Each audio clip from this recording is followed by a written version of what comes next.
The Just Man Project. That's our topic, the Just Man Project. The project of a righteous man. The project of a just man.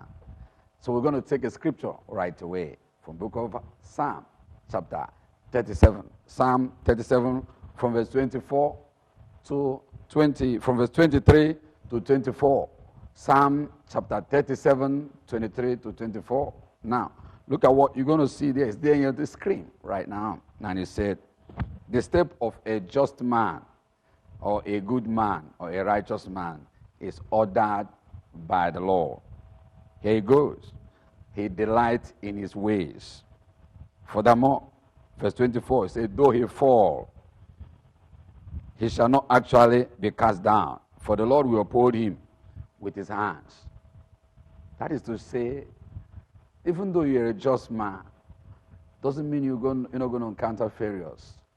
But God promised you that even when you fall, that God have different ways. There is a technology of restoration that God have in place before you were brought into this world.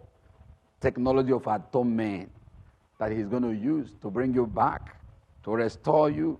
He has done it. God have a finished project already. All you need you to do is a couple, assemble them. Have you ever seen some of those, furnitures and some of those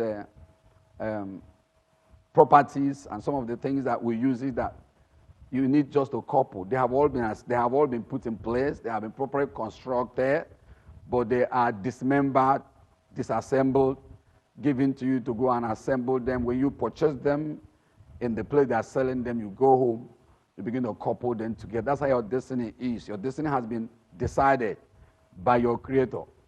And the only thing that's going to make you righteous is that you use your own time on earth to look for those things that God brought you on earth to do.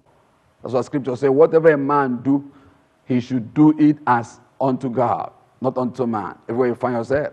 Then you have to also create training and coaching. Because in every area where we are in life, training and coaching is a part of God's project.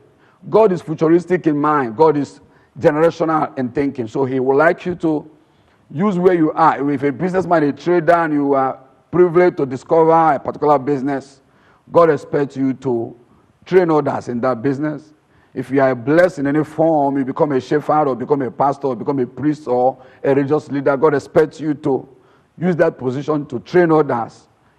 This is one of the things I'm created to do. I'm not just because of hardship, because of hunger. Because in this life, you must know what is your goal. If you're going to make success in life, there are things required. There are about 4 things required for you to make a success in life. You have to figure out the goal that God wants you to pursue, or, in another word, the project that God wants you to pursue for him.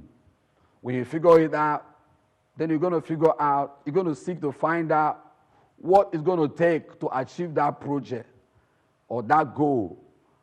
And that will take you a while to figure out those things, to get a strategy in place and the way with that, to deal with that. And that will also require you probably to get into apprenticeship and get into the learning process and get into the school of learning and different levels. All right, so in the process, when you figure out what it takes to get that done, then you're going to be really willing and ready to give it what it requires. And when you are now willing and ready, willing, passionately, zealously ready to give it all it takes, whatever it costs. If it costs you, because it's going to demand you humility, it's going to demand you a compassion. Because I like us to know that compassion is like it's a receipt that you have passed through problems. God will not have confidence in you if you have not passed through troubles and challenges, and you withstood those challenges and came out of it. That's why we read the scripture where the Bible says in the book of Psalm 37, verse 23 and 24, that the step of a righteous man is ordered by the Lord, and God delights in his way. He says, though he falls or though he fails, God will not utterly let him down. God will not leave him. God is going to pick him up and raise him up again.